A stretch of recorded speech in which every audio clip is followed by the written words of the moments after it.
Wes Craven's A Nightmare on Elm Street. Let's get into it. I'm going to try my hardest to be objective, but just let you guys know, man, I grew up on this film. I grew up on all the Nightmare on Elm Streets and I absolutely love them. So here we go. So we have an iconic villain in Freddy Krueger. Iconic. With a fantastic concept. I get why it's so legendary. The acting is a little cringe in 2025, 40 years later, but that's okay. It's not so bad to where you can't watch it. There's actually some good moments acting. It's just there's a few where it's like, ah. And Freddy Krueger's just scary. Point blank, period. Like, fuck all the bullshit. He's scary. And if we want to keep it a bean, people who love Inception and Christopher Nolan, and I do, but they should be thanking Wes Craven for this movie. The visuals in this are immaculate. There's one scene in this that was so ahead of its time, and it's just brilliant, man. It really is. There's also well-written characters that we just don't get in horror movies anymore. Like, we got to see these characters and grow and actually like the characters. And when you grow relationships with the characters, you care more. They're just not meat sacks for the killer to slash away at like any horror movie nowadays is. The camera work and the directing of this was so ahead of its time. I know you can look back now and say, oh, what's new? But when you really do your research and he was the first at doing a lot of this shit, man.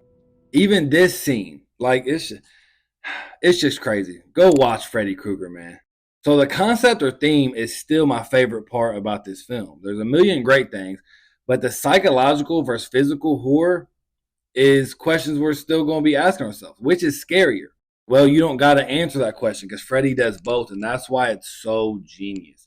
Because, yeah, there's Michael Myers and Texas Chainsaw and Jason, all of them, but like, they were just big brutes running around, slash, slash, slash. No, Freddy can get you where you're crushed.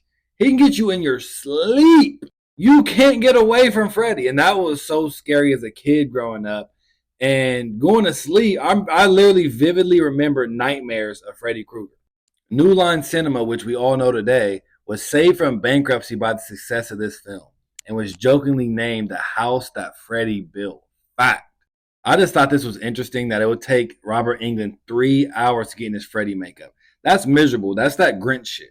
Now, the critics gave this film a 94%. I didn't expect that, but I'm really glad that it is. And the audience at 84. I gave this film a 9 out of 10, man. And you can say that's some nostalgia. I'm glad that the critics agree with me. But this film is so great for its time. And it surpasses horror and just as a great film. And it's still scary today. Go watch this. This passes the homie review. It passes all the reviews.